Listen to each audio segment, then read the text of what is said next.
So we'll just wait for those last couple of people and then we'll say hello, our greetings, just quickly introduce each other, because I can see there's a couple of new faces. There's a couple of people who were here the first week, not the second week. Some people have been here all two, and this is our third week, and some people coming for the very first time. So absolutely welcome to all of you. This is week 3 of our parish's exploration of the Pope's Encyclical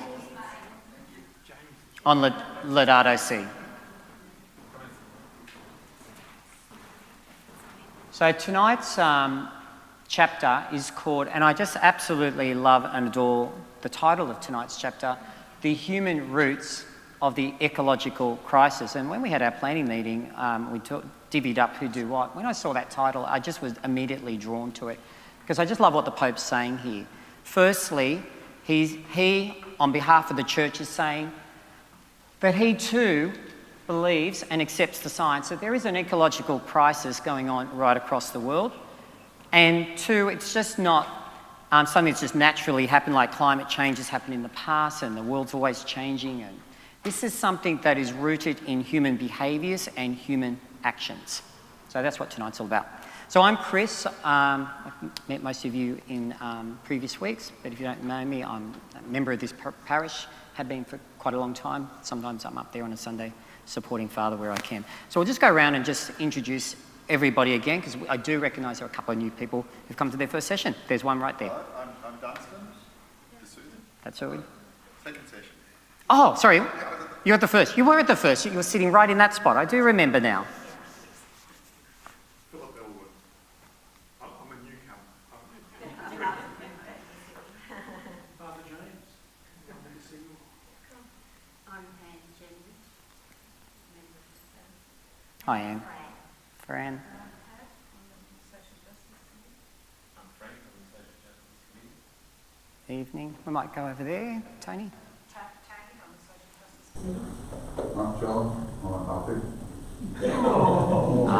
You said that. You said that one other week, and we didn't believe you that night either. There you go. I'm Moya. Moya. And my husband, John. You're used to being spoken for, are you, John? Hi, Helen. Hi, I'm Mary. I'm a member of the Social Justice Group. Welcome again, Mary. I'm Mary. Another Mary. Mary. Nolene. Up the back there. I'm John, another John. Hi, John. I'm Brian. And Brian. Do you want to introduce yourself? Ron. There's Ron over there just signing in. Okay, so let's have a look. Chapter 3. So in this chapter, if you've done your homework, you probably already have a bit of a sense about what this chapter is about. But the Pope Francis invites us to have an analysis of the current situation, but not only looking at its symptoms of how where the Earth is placed at the moment at an ecological level, but also the deepest causes. Let's have an analysis of why are we struggling in this particular space? Why is the Earth crying out at this time? I'm quite aware of the irony of the fact that if you've done your homework, you know a lot of this chapter is about technology and the place technology has in damaging the Earth in all its domains. And here I am, it's all technology. But I'm trying to go gently. I've produced no paper, I've used no photocopiers, I've cut down no trees, but I'm using a bit of power. So a prayer for our Earth. We're going to say a prayer this evening to open our evening in word. And then I really love that song that Frank introduced us to last week, so I thought we'd move into that afterwards. So the prayer, now we had Bernard Holland here last Sunday and Saturday evening speaking to us from Caritas, and he grabbed me afterwards and told me about his involvement with the arm of Caritas, which is Earth Care Australia. So I had a look at their website. I know, Mary, speaking to you earlier, you had a look at their website as well and checked out some of their resources, and they have this beautiful prayer that I found there. So if we make the sign of the cross together, in the name of the Father, the Son, and the Holy Spirit, amen. The 3 people are going to lead us in each of the 3 verses, and then we'll say the end together. God of the sun and the moon, of the mountains, deserts and plains, God of the mighty oceans and rivers, lakes and streams, God of all creatures that live in the seas and fly in the air, of everything living, that grows and moves on this sacred earth. Help us to love and respect it, to repair what we have damaged, to care for what you have made good and holy. Give us the wisdom and the passion to change our minds and hearts and our ways. I didn't give that to a third person. Palestine. Let us be mustard seeds in our world, bringing about ecological conversion, which grows and spreads to every corner of the earth, for our sake now and for every generation which is to come. We ask this through Christ our Lord. Amen. And the Father, the Son, and the Holy Spirit. Amen. And as I said, we'll enjoy this song. Let's see how the streaming goes.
So many beautiful images.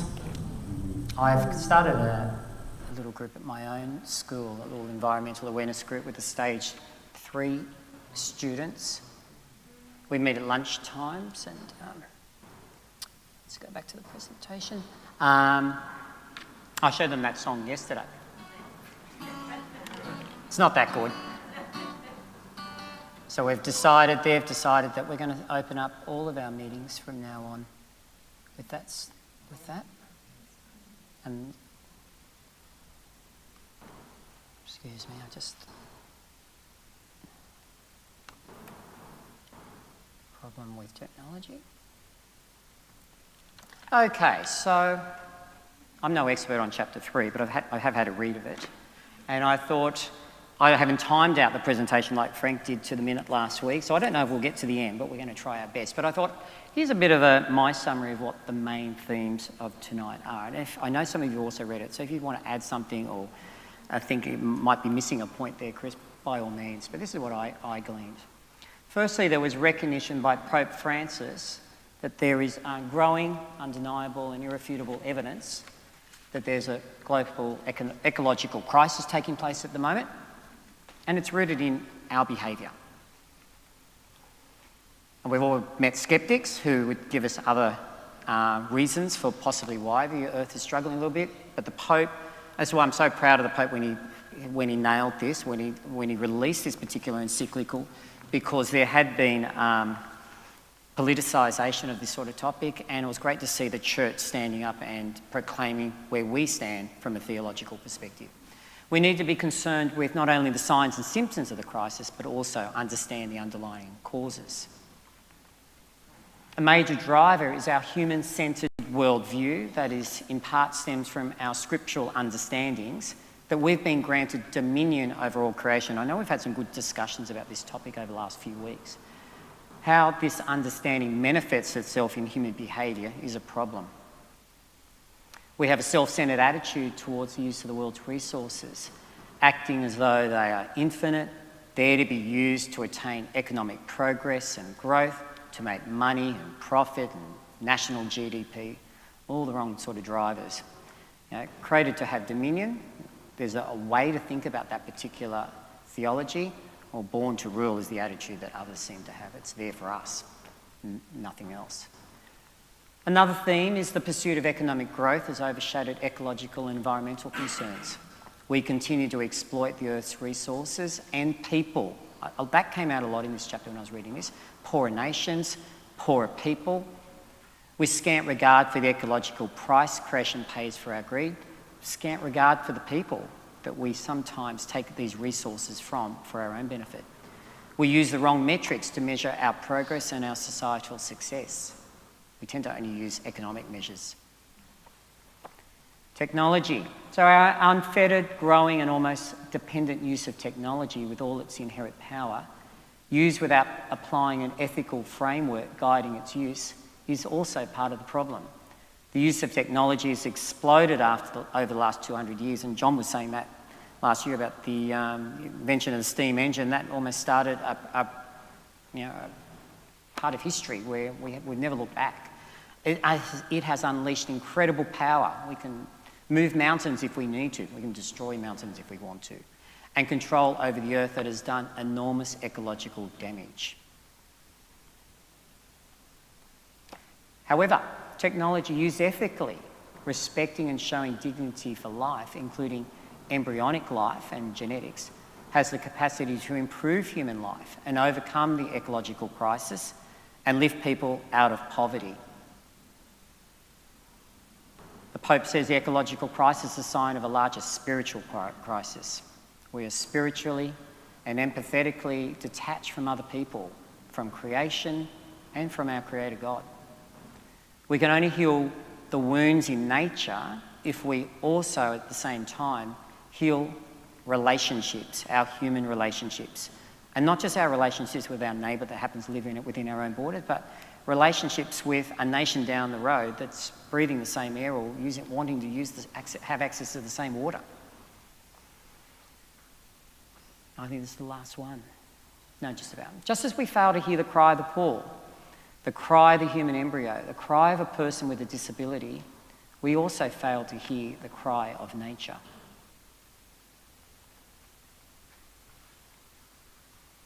But however, this is the great part.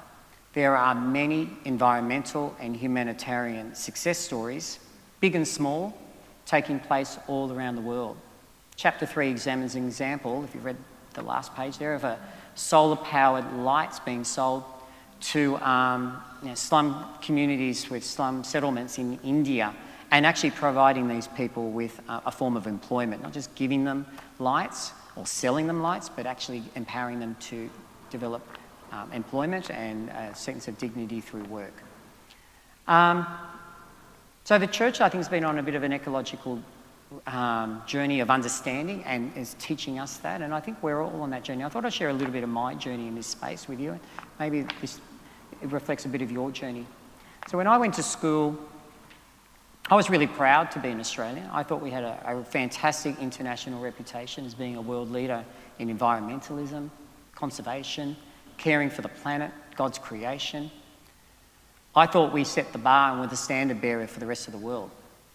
And I think that reputation was recognised when the UN in 1961 had a look at Antarctica and gave Australia about a third of Antarctica to look after. A lot of nations now dispute that, and only 7 nations recognise the title and responsibility we have. But I think at the time it recognised the sort of leadership that we displayed in this area. Since then, you see these sort of articles all the time. Here's one: Australia ranked the worst of 57 countries on one particular issue, which is climate change, and the metrics they use to develop this. We were in the bottom, the 4 metrics, we were in the bottom 6 for all of them. I learned a lot about fossil fuels when I went to school, but it was all about fossil fuels are running out. The oil's, too much oil. If at the consumption rate that we're taking it out, we're going to run out of oil, gas, coal, all the minerals. And what are we going to run our cars off? That was the issue. It wasn't about the damage we were doing burning this stuff, using this stuff. It was about we're going to run out. We need to maybe perhaps consider an alternative or slow down our use. And we're told 30 years. I learned a bit about the Amazon rainforest and the rapid rate that was being destroyed. From satellite images showing the smoke clouds flying over there, South Africa into South America into Central America. And, but the approach that the teachers at the time were taking is that they need to understand the Amazon is the lungs of the earth, and they need to understand the responsibility they have to care for this and not cut it down, because we're all impacted by them cutting it down, without much regard for the fact that we've done the same thing to a lot of our rainforests and cleared land for our own development. I thought there was a little bit of a misunderstanding there, or lack of insight. I learned a bit about the ozone. That was a big problem in the 80s. Chlorofluorocarbons were filling our aerosol cans. But without much fuss, we banned chlorofluorocarbons, and the scientists are saying we're almost well on our way to resolving that problem. I went to Macquarie University in ACU, and I started an economics and geography degree. In fact, I didn't start them, I completed them. I had a fantastic lecturer who said, we're going on a field trip one day. On a bus, it's this amount of money, pack lots of clothing, because we're off. Our first stop wasn't far away. This is Collaroy Beach. And we went to Bilgola Beach. There's there's Bilgola, Collaroy. And he said, this is my first understanding of climate change and the melting of he was talking about the melting of the polar caps and how this could lead to the rising of sea levels. He said, how is this going to impact on these homes here if we just had a small rise in sea levels? And we did the mathematics and realised it's not going to take much for these homes to be in trouble. Well, he was right. I mean, that's only a year ago. Collaroy Beach, homes falling into the sea. It's not just there on the northern beaches, that's Central Coast, same problem. Building right on the edge, not allowing for the world to be changing. Building homes right on sand dunes. We went out west to, here's Moree, we went out to, and we went and visited, respectfully, we went and visited cotton farms, and we learned about the sort of crops that we're growing on land that is really thirsty for water and the damage it does to the land, the amount of water that needs to be drawn out of rivers, and the impact it has for the poor farmers downstream, and the ecosystem. These articles that I'm showing you, they're only recent. This is 2019. Cotton farmers, Murray-Darling Basin, fish dying. And the poor farmers down the road, such as these farmers, trying to have raise sheep, struggling to get the water they need, and drought, and people who live out on the land out there, I have huge admiration and respect for them. They do it tough, and I'm glad to see they've got some water in the last 12 months. We went and visited some mines, and one of them was an open-cut coal mine. Boy, does that put you into perspective about the size of us versus one of these things. That truck there if I was standing next to it, I'd probably be only getting up to this lower part of the rim. It's enormous. That thing is the size of a mountain that's just been carved out. Explosions going off, computer-generated explosions, and then the trucks come in, and it's incredible, the scale of that thing. And we went and visited some old mines that they repatriated the land, and I was just so sad to see how poorly it's done. There's a bit of fill put in, a bit of grass, and move on. It's not repatriated anywhere near the beauty of that land in its natural form. And we visited some coal stations and respectfully found out how do we generate power in our country, and then learnt about the emissions that come out of these things and how much coal is burnt to generate the electricity we just take for granted. And we learn about the pollution, the asthma, the health impacts of local communities. Once again, just a recent article, heavy metal found, don't eat the fish out of this as Lake Macquarie, anywhere near a power station because it's full of heavy metal, and a lot of, particularly the crabs and so forth, not able to be eaten. You will get sick. But that's coming from the ash, from the burnt coal that's here. So the crabs are eating that, are they? Not the ash itself, but there are yep. immense ash pits. Yep. That covering hectares and hectares. Water leaches through those and into Lake Macquarie. And then we've got fish species and other species that are trying to live there. That's their home. When I finished uni, I got a job. I don't know if you recognise that, but that's bottom left. That's the home of Skippy. The right-hand side is what the National Park headquarters for Kringo Chase National Park looks like. So I got a job as an environmental educator, and this was my home. This is where I worked each day, taking kids on bushwalks and teaching them about the Australian bush. But I gained a lot of education from the person who employed me we spent most of our time talking about the Indigenous management of the land, the Indigenous relationship with the land, how they cared for it, manage it sustainably, and their spirituality and their spiritual connection to the land, and imparting that. I learned a lot. It was great. I learned a lot more since then when I read Dark Emu. Terrific book. If you haven't read that, that should be just mandatory reading. I remember one day when I was sitting on a rock, that's not me, but it was a rock similar to that, just looking out over the Kringo Chase National Park. There were no boats, there was no houses, there was just nothing. It was the Australian bush, untouched, unvarnished, no human impact could be seen. And I thought to myself, gee, well, this is pretty much what I thought. Now, what significant change in environmental impact we humans have had on Australia since the first fleet landed in 1776? We have altered, often beyond recognition, much of the natural world with the Indigenous people cared for and lived in harmony with for 50 to 60,000 years. I think another major turning point was the release of this film in 2006, where the most unlikely of kind of movie stars, Al Gore, just up on a stage, just told the story of where the planet is at, and issued us with an urgent warning that more needs to be done, and done quickly, to save the earth. And I think that stirred up a lot of people and raised awarenesses and consciousness. And as I said at the beginning, I'm really, really proud of our Pope, who's also decided to proclaim the Church's views on these sorts of topics and what is our theological position on creation. So we're going to have a little bit of a chat. 15 years on, that was 15 years ago that film was released. So with 2 or 3 people around you, I've got 3 questions for you to consider. 15 years on from that release of that Inconvenient Truth film, what's our growing understanding and acceptance of the crisis Pope Francis speaks of in chapter 1 and 3 of Laudato Si? Or are we still emus with our heads stuck in the sand? Now, I'm not talking about us here, but generally speaking, the world, are we awakened? Are we aware of the crisis, the genuine nature of the crisis? Number 2, what do you see as the underlying causes of the crisis? Now, technology is mentioned, but there's other ones mentioned in chapter 3. What do you see as how did we go from 1776, where Australia was just healthy air, clean waterways, thousands of people lived on this land, to where it is now, where we know, we don't have to look around. It's not as bad as other parts of the world, but it's not perfect here either. So what are the underlying causes of the crisis here in Australia and beyond our borders? Where it's really bad, what are the underlying causes? What are the motives? And the third question is, in terms of human action to address the ecological crisis, are we heading in the right direction? Have we stalled?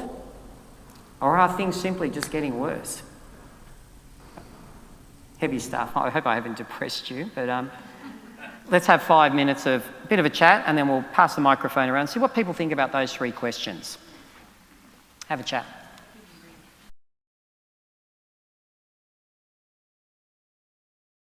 As we were having a great discussion over here, I could just see how engaged you were in your discussion. So I wonder if each group might like to share, for any of the three questions, something that was resonated in your particular group that really got a good bit of discussion going. John, you were in full flight over there. Here you go. So I think people are watching this stream.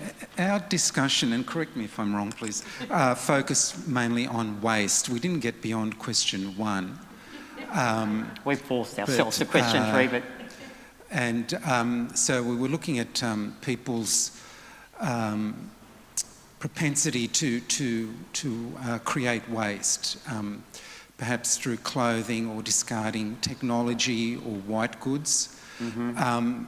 And at the end, the point that I was making is that technology is part of the problem, can also be part of the solution as well. Yep. So we should be using our intellect in order to be able to address these concerns in terms of the focus of Laudato Si and how we can use technology to reverse a lot of the issues. Yep. And there's a lot of work being done in terms of recycling. Yep. More effective with our recycling. Yep. When we need to be more aware of recycling. That's excellent. You've had a great discussion there. And you're right, Laudato Si chapter 3 talks about technology is definitely, and Dunstan said the same thing, is at the heart of the problem. It is one of the drivers of the problem. But it is definitely, potentially, one of the solutions as well. We can't, and the Pope has some fantastic quotes on technology, which I'll share with you soon. Thank you, that was great. Anyone from this group like to share a comment? I'll try this. Get your friend, you will have no trouble. Yeah, look, we thought maybe we are emus with our heads stuck in the sand to some extent. To be honest with you, as individuals, we know that, you know, even we can walk instead of, for example, getting in our car, or myself I'm speaking about. So, you know, we know as well we can reduce our meat. We can do lots of things to help be more sustainable, and we don't. To a large extent. We might be trying little steps, but we need more encouragement and we need to work on it more. And at a larger scale, our governments and structures, we need to work on it in big terms as well as in the whole picture of things. I think everybody needs to be on board.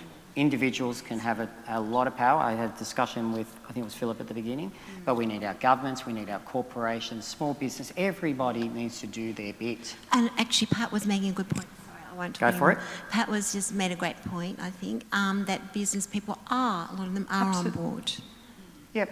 It's not all doom and gloom. We are down the track, and I think our heads are starting to pop out of the sand. I think this group particularly we would say, I think we're understanding the nature of this problem and that we have a responsibility as humans as well as through our faith to do something about this. But we need everybody to get on board. And we need to help people get on board. Some people, there's disincentives, economic disincentives to do something.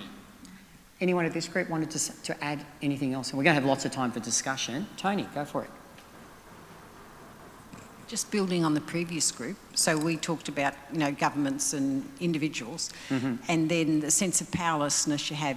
You know, the example is you stop using paper towels, how's it going to change the world? Yeah.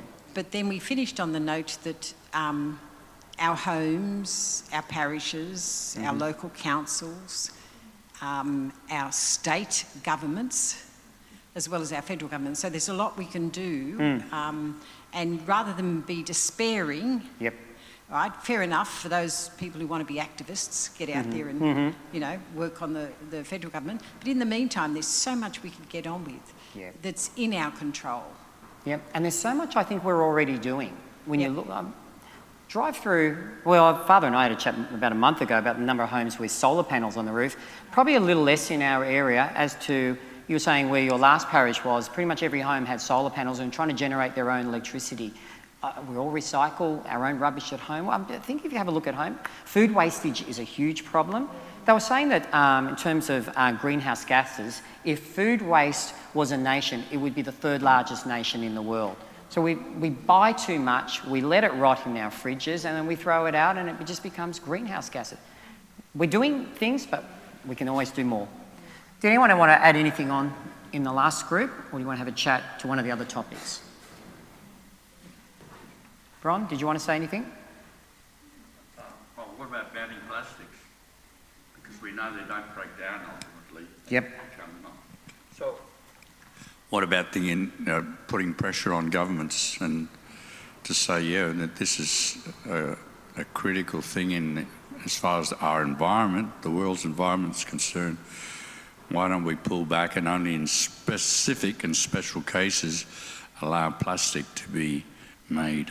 Yeah, totally agree. And there's a recycling bin in the back there, and that recycling bin's been there for ages. How often is the field, I wonder? Okay.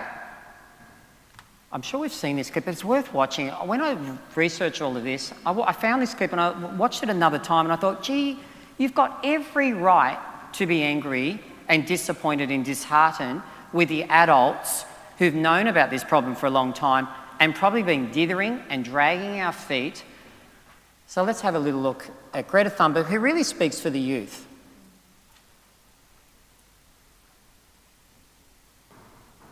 I know she's a little bit controversial. She's not everybody's cup of tea. This is where new parents will remember life before becoming new parents. This is the kitchen with a new boyfriend and unofficial family. Please stay still, Wait. It's good at that one though.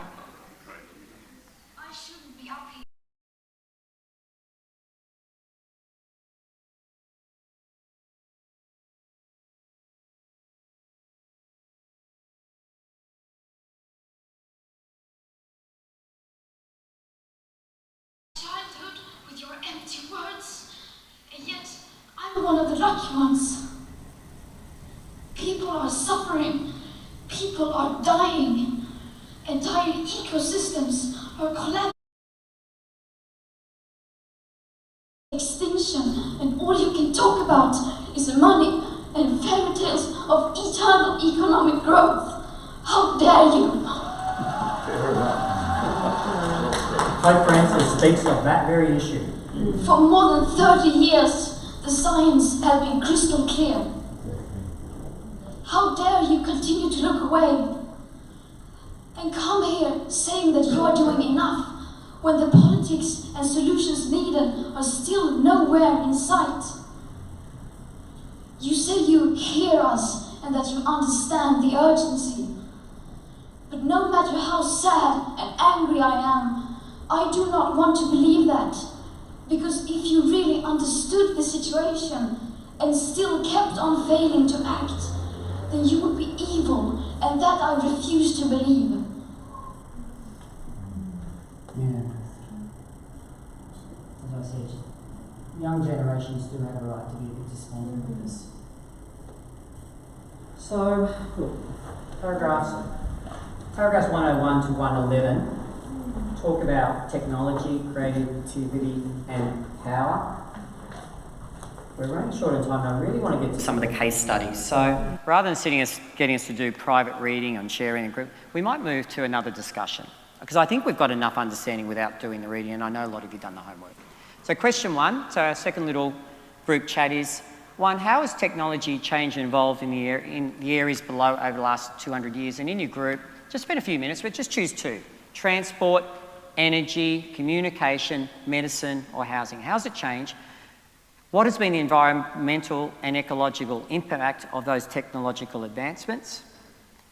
And try not to spend too long on that. Get to question two. It's a better question, I think. Are we enslaved and too dependent on technology at the expense of other life values? And thirdly, what place does technology play in your life? Do you try to use technology in an ethical way, limiting your personal impact on the planet? Duncan was just talking about this, yeah. Our dependence on technology, our use of technology, and the amount of energy it requires to drive all this technology. You know, when you're home, how many devices are running at any given time? I was driving up the street this morning. I only live in a cul-de-sac. The number of cars that are in our street, in garages, double garages, driveways, and the street is full on both sides with cars. And it's depressing. So, look, have a good discussion, particularly around, are we enslaved and too dependent on technology? Is it driving us? Is it the master? At the expense of, what are the important life values? We're going to have a talk about what are better life values, what are the better metrics to be measuring the success of society by, and what place does technology have in your life? Maybe, I think we know these things. If I said to you, how has transport changed? We'd go from horse and cart through to jumbo jets, which are actually quite economical now. They've been 747s, which have consumed enormous amounts of fuel, to these better, more efficient ones. So we're getting better in all these areas. Energy is getting better. Communication, probably a little less, with a lot of it, but I think it's a little less dependent on power and energy and so forth. Medicine. Housing's becoming a lot more, you can have bigger homes, but actually they can have a less imprint, heavy footprint, carbon footprint on the ground if they're built correctly, insulated, and all sorts of things you can do. Let's get to question 2 and 3. I am changing as I go, as teachers do. Are we enslaved and too dependent on technology at the expense of other life values? And what other life values we should be probably measuring better? Tony? Before you do, Go. Just back on the transport, like this, the planes are becoming more efficient, and we might even come up with biofuels, and we might even come up with batteries, like Yep. The trouble is, millions and millions and millions and millions of more people were getting on planes. Yep. As communities became more affluent. Yep. Right? If we go back to our parents' generation and our grandparents' generation, or grandparents' generation, none of them got on a plane. I totally agree with you. They went on their honeymoon to Port Macquarie. That's my grandparents' generation. Probably didn't travel much for...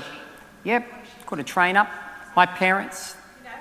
But in our generation,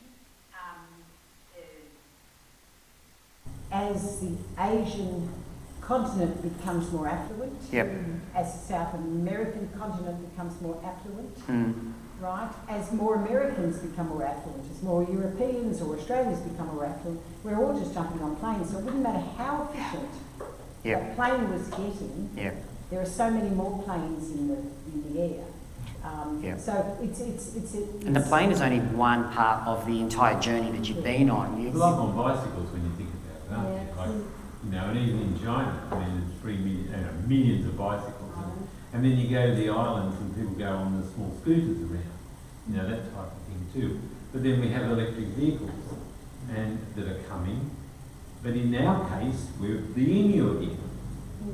We used to go ahead and think, remember there was a statement made about... I know exactly what you're going to say. The tradies would lose their forward prize and that there'd be no weekends. Because you can't drive far. What are you going to tow your caravan with? There was a great comeback to that, showing a jumbo, what's the A380 being towed by an electric vehicle. They're incredibly powerful things. So, that's it. That's the Luddites. That's right. And the other thing too is that that overseas plane travel, like currently the statistics show that they're the highest greenhouse emitter. So, I can't quite hear you, sorry. That overseas plane travel, is the highest greenhouse gas emitter. Yeah, that's right. It's huge, has a huge impact compared to other measures. They did pollute the sky. They reckon since COVID the atmosphere of the Earth's been a lot better. Hard for all of us, but... So it's slow. I think a lot of these things have in the past been huge use of energy and resources.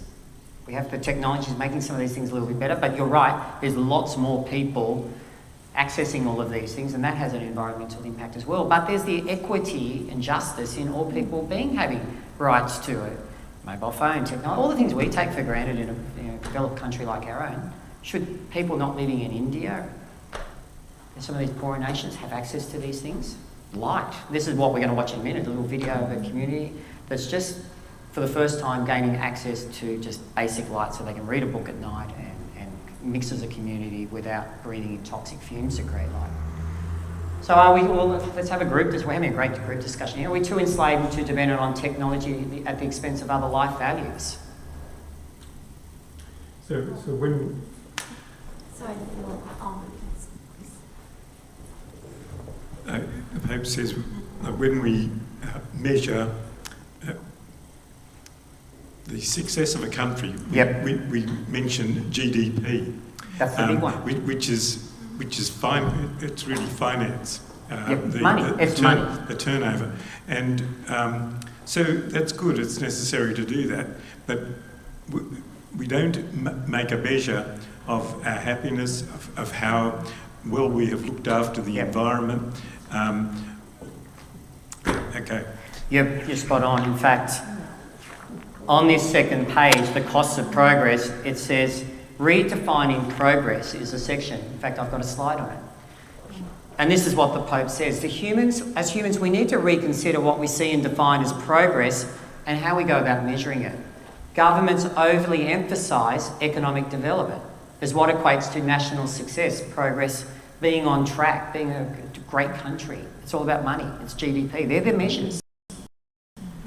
Pope Francis and whoever contributed to this speak, because this book is not pure translation or pure transcription from Laudato Si. But they said these are other measures that are out there that we need to consider. Our leisure time, not being slave to a job. Vibrant communities, cohesive communities, happy communities, communities that support each other, communities that know each other, care about each other. A sense of purpose in our life that's beyond making a dollar. Meaning and well-being, our mental health, our happiness that you were just talking about. Relationships with family and friends, a balanced lifestyle, a healthy environment. Some of these things are hard to measure though. It's really easy. But we don't even cost the value of our forests, and yet there would be a value to them. Absolutely. Each tree's worth something. There's a cost of not having them. That's right. And also we don't value our water supply. No. We don't give it a price. Whereas if that was put in the documents, well, this is where it is. So we lose that water supply, then everyone was on about surplus and deficits. Well, surplus and deficits. Water, in a sense, our water supply is probably in deficit. Like in the Barrier Reef is in deficit. If you lose 50% of something that's a natural resource for tourism, isn't that a deficit? Well, that's when they start. Say it's a surplus. That's when they start measuring it. Oh my goodness, we're not getting the tourists. No one's turning up. This is having an economic influence. What about the ecological influence that got us to that point? The animals that rely on that healthy environment. Well, like this week, the koalas are put in competition with the farmers. Absolutely. Economics now, I'm not saying versus... either side is right, but we weigh up. We say, well, if you've got trees on your property, you're allowed to knock them down. Don't care about the koalas, like the platypus. Now we've got to say that they're endangered species. Now, what's the cost of that? We've said, we have a special section at Taronga Zoo to protect our platypus. My God, they're not in the river anymore. How about a river? Fish. What was the value of our fish supplies? That's got a value. We've got to value everything. I totally agree. And we've got to find ways So I like the idea of measuring, putting a value on these things. Well, the Pope says we need new measures of societal progress that go well beyond the economic measure of GDP and societal wealth. And this is a warning. This is in this booklet. It's by Joseph Stiglitz, and I found it on the internet. What we measure affects what we do. If we have the wrong metrics, we will strive to achieve the wrong things. In the quest to increase GDP, we may end up with a society in which most of the citizens have become worse off. Our poverty level. Yeah. Yeah. And the other thing about that is that's talk GDP as a country, but if it's a corporation and they serve the administration and the shareholders and not give anything to the workers, not take into account what effect the corporation, the organisation has on the environment, then it's sort of willful blindness. So profit is, some people think that's the only measure. Well, Some recognise there are other measures, but they place profit up here, and then there's all the other ones. But profit, money, and share prices, and all those other metrics, very strong. I'm going to change tact here a little bit because we've got onto something that's quite interesting. What metrics would you use to measure the success of a society? Would you use the ones? Would you have some others that weren't mentioned? What society would you say best exemplifies your ideal? I have been to some nations. I've been to Fiji. I've been to Vanuatu and some of these places. And I think, okay, you don't maybe have all the first world comforts that I have, but jeepers creepers, in terms of happiness, well-being, community, you just see the kids running around, them talking and singing, and they seem to have a terrific life. Would you say that? You know, that's almost my ideal. What countries would you say are possibly getting it wrong? Are we one of them? And how could we be a little bit better? Has anyone got an example of a country they think possibly getting a little bit right? That doesn't have GDP driving everything? Brian?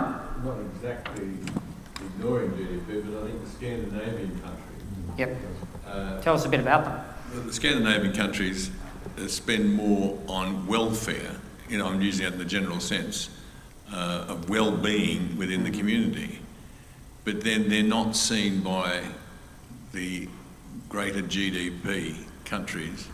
They're seen as communist or socialist, and they've got it all wrong. And yet those people are these welfare or happiness indexes that they have, they're very high on those, and it doesn't seem to count with other countries. What would you rather, a big fat healthy bank balance, or happiness, well-being and connectedness with your community, connectedness with family, and a long life, you're healthy? Are these not important values? The irony of the GDP-driven society is not everybody's sharing in it. No. And the greater GDP countries, that's right. The rich are getting richer and the rest are struggling along. The poor are getting poorer. Are we actually pulling the poor out of their poverty? Does anyone else want to say anything on that? I'd like to comment on GDP. It's something that really interests me. Go for it. While I get the next slide ready. Or the video. I think we've got a world problem with GDP. You've mentioned the Scandinavian countries. We go now to another communist country, North Korea. And they don't give a damn about GDP. They only care about building up their military, and the people can starve to death as far as the government's concerned. Yeah.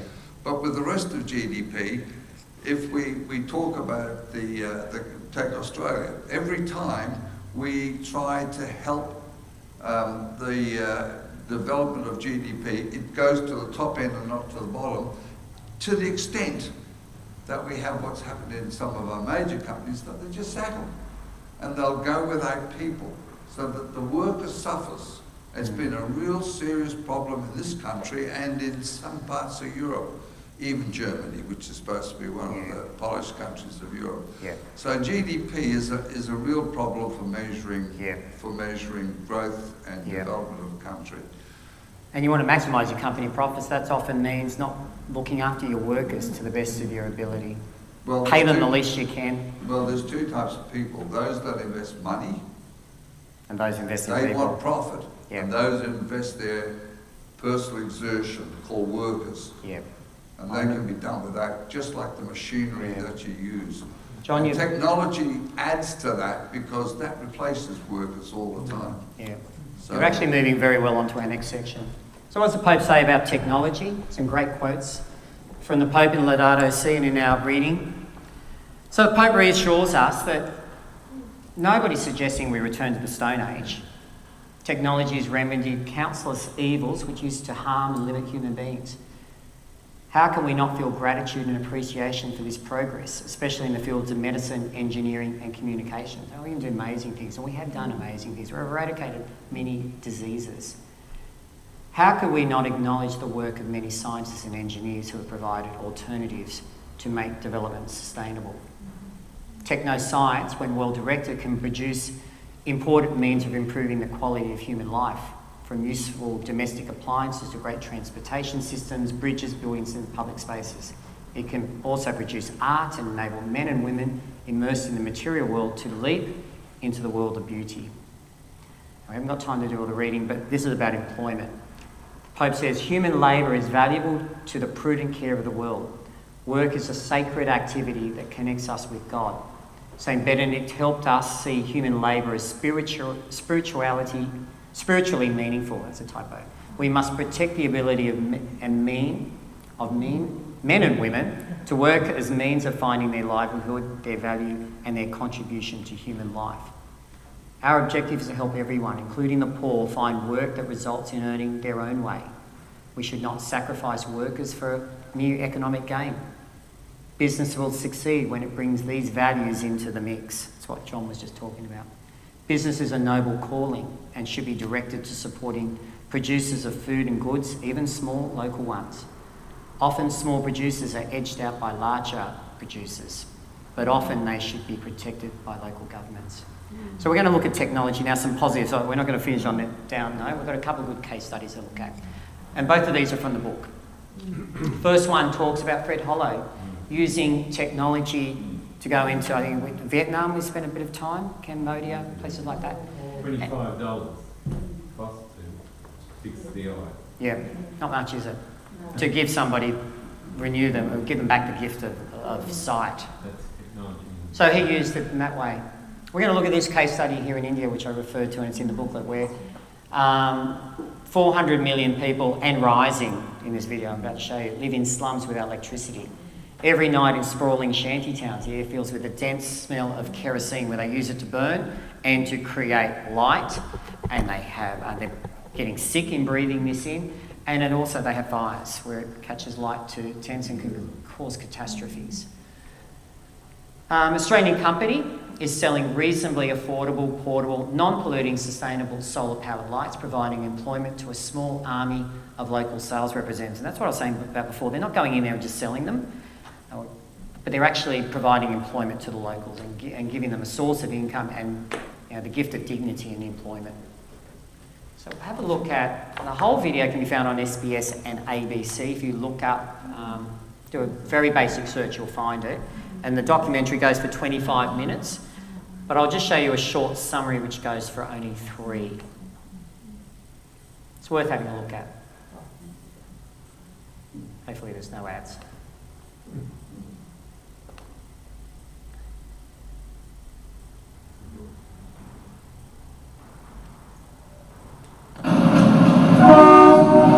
When passengers on this afternoon train peer out the window, this is what they see. Another Indian slum, a cluster of blue tarpaulins, a gaggle of dirty kids, the sad clutch of poverty. And this is what they probably don't see. Little solar panels perched on top of tents powering the light inside. In this slum, 90% of residents have ditched kerosene for clean energy. It's not only improved their health, it's provided a better quality light. We had kerosene lamps before. We're very happy to have the solar lights now because we can work inside the house and the children can study inside. The residents here bought their lights from Pollinate Energy, an organisation that works with India's poorest people in 3 cities. Pollinate is what's known as a social business.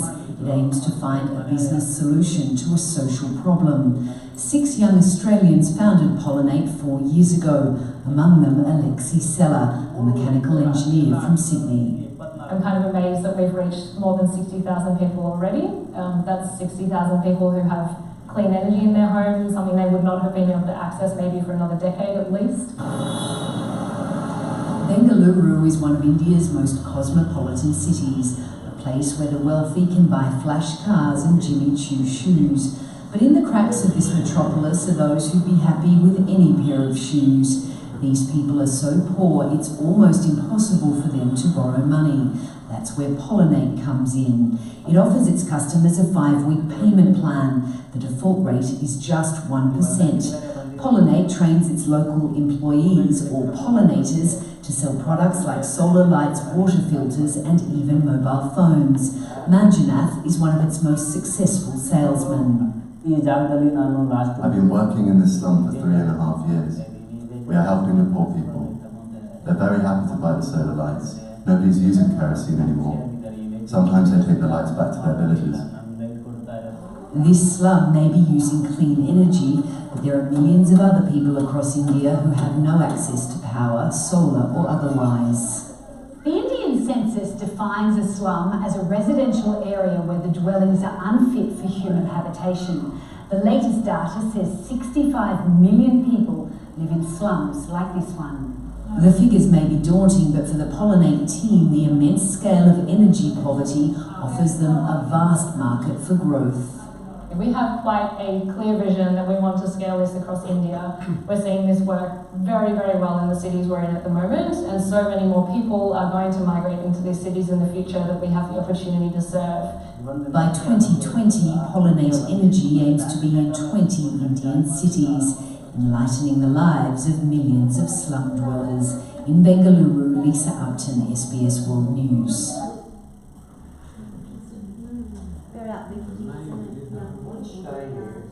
This is from the full. We weren't even nominated for Australia of the Year. 1550. This is the full video. দেশের বাড়ি টিনের ঘর আমাদের দেশে জানেন top দিয়ে দোতলা দিয়ে কত সুন্দর ওটা আমাদের পাক ঘর আলাদা যেখানে রান্না বান্না করে ওটা আলাদা এই While Abdul scours for rubbish each day, his wife Jasmine cleans and tends to the homes of the neighbourhood's wealthy. It's a daily reminder of what her family doesn't have.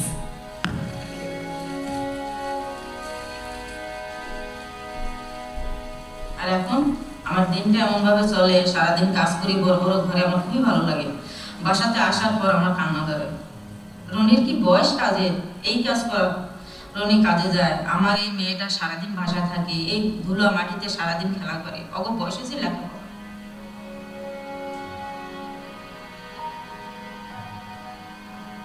যে কোনোদিন এই লোকে আমি তো কোনোদিন কল্পনাও করতে পারি না যে আমার স্বামী এই কাজ করবো, আর আমাদের এই কাজ করে আমার সংসার চালাইতে রাখতে পারবো।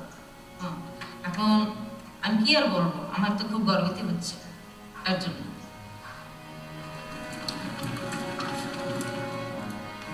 I just want to show you this beautiful boy and what a difference and what joy he brings to the community and what this has meant for this family. It's just coming up. While they struggle to earn enough to return home, Abdul and Jasmine do whatever they can to make life for the family more comfortable. There's the light. That's what the lights look like. আমি যখন আসছি তখন light ছিল না, ওই তেল বাজার থেকে নিয়ে এসে ওর ভিতরে ঢালে আর ওগুলো জ্বালাইতে হতো, ওতে ঘরের ভিতরে কালি পড়ে যেত, ময়লা হয়ে যেত। এই কারণে যার পরে আমি লাইটটা নেওয়ার পরে এখন আমার সমস্ত কিছু সুবিধা আছে, এতে কোনো টেনশন থাকে না, কোনো যে আরে এখানে আগুন লেগে যাবে বা ওখানে আগুন লেগে, এর কোনো একদম টেনশন থাকে।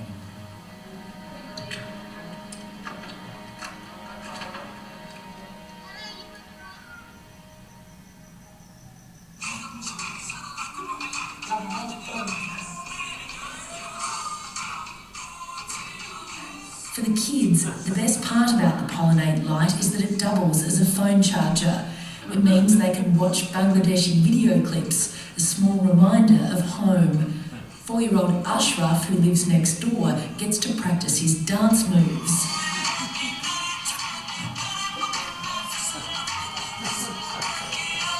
He's popular at local weddings, where he performs to earn his family a few extra rupees.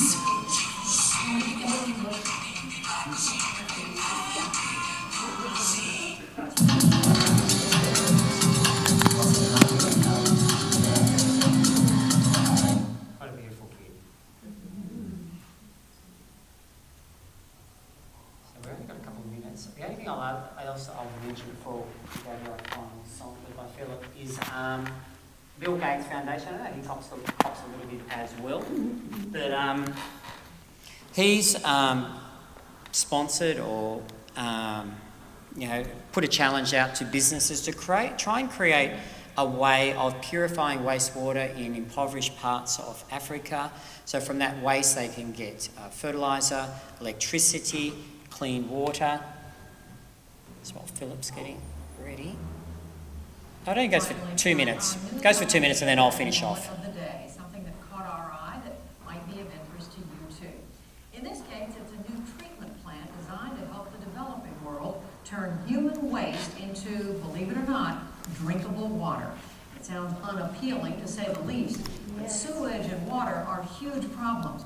So the Bill and Melinda Gates Foundation funded a new kind of treatment plant in Cedro Woolley, Washington, about 70 miles north of Seattle. Here's some of the video that is getting attention on YouTube showing how it works. Over 2.5 billion people have no access to safe sanitation. We asked brilliant engineers to help us solve this problem. And one of those engineers actually has proposed a solution where the waste is valuable. The Omni processor turns sewer sludge, which is kind of nasty, into clean drinking water, electricity, and ash that is pathogen-free. This is where the sludge enters the machine. It goes up this conveyor belt, is fed into these large tubes we call the dryer. That's where we boil the sludge. And in the boiling process, we separate the water vapor from the solids. The solids are now dry, and we can feed them into the fire. Once we have this very hot fire, we can make high pressure, high temperature steam. And we take that steam and we send it to a steam engine. And the steam engine drives a generator that makes electricity that we use for the processor, and also excess electricity that can be delivered back to the community. The water vapor that's created in the boiling process is run through a cleaning system until we have the cleanest, purest water you can possibly imagine. I am very impressed with the solution we're seeing here. It generates electricity, it generates clean water. It will grow to every corner of the earth that needs it because it makes money every day. Tastes like water. Refreshing. And you can watch So there's just two examples project on our of technology which is at the root of the problem. However, also finding it can be a part of the solution, which is really one of the major themes of chapter 3. That's chapter 3, everybody. Over to Phil.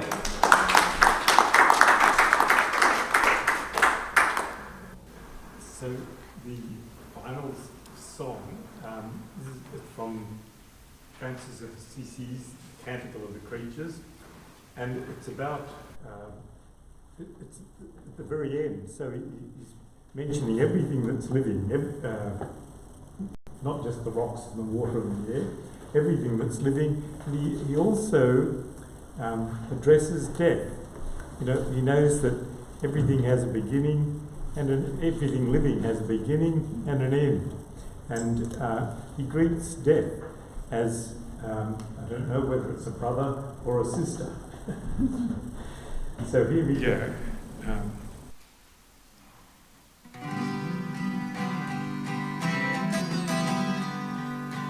The heavens are telling the glory of God, and all creation is shouting for joy. Come dance in the forest, come play in the field, and sing, sing to the glory of the Lord.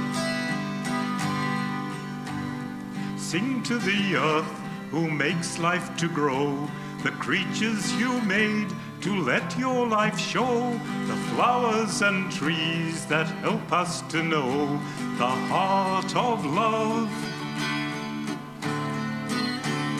The heavens are telling the glory of God, and all creation is shouting for joy.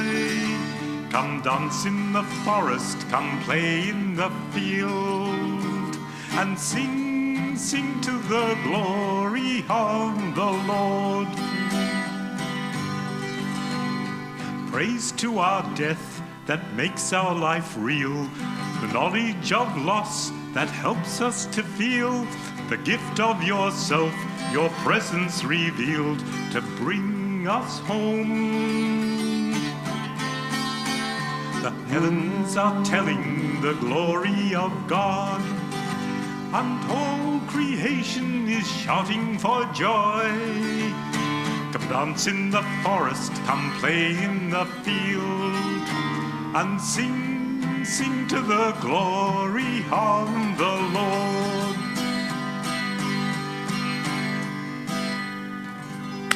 Well done.